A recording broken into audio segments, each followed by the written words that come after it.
Okay, so now I say to him, walk on. And if for some reason he didn't walk on, you see how I'm not underneath him? Yeah. I'm at the side, and I might use the stick and say, walk on. Good Like a boy. reminder. Just a reminder. Now, the good thing about doing that is it desensitizes him to a stick. Yeah. Because the stick should be like a sharper leg aid, and we want to be able to make sure that you can use the stick when you get on his back, rather than don't use the stick, don't, you know, don't move. Now, when you get on that horse, don't move a muscle. That's impossible. So you see how I'm letting him thread out away from me? Yeah. And I can walk on, walk on, walk on.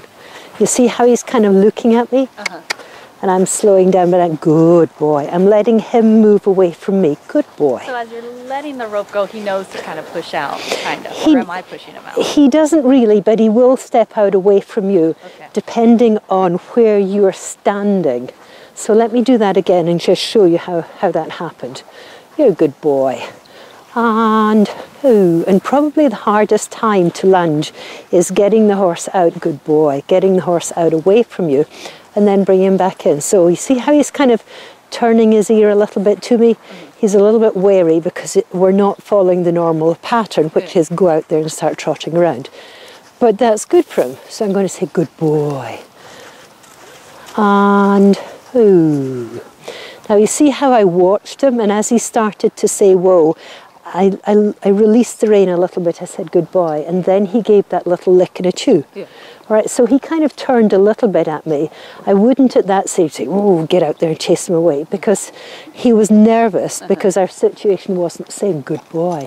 Then he walked towards us, and he walked towards us giving that little bit of a lick and a chew. And I say, yeah, that's good. We want you there, but not too close. So just step back a little bit away from me. Thank you.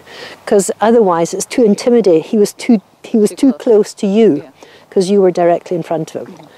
Good man, good man. So let's just put this up one more, I think. There you go. That's fine. All right, is that better?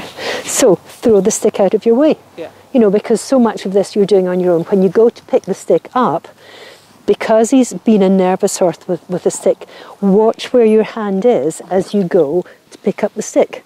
So as I pick up the stick, I'm very aware of what he's going to be like. And these are the moments that you're most likely to have an accident. Okay. You know, so that's why I'm sort of emphasizing this. So I say walk on.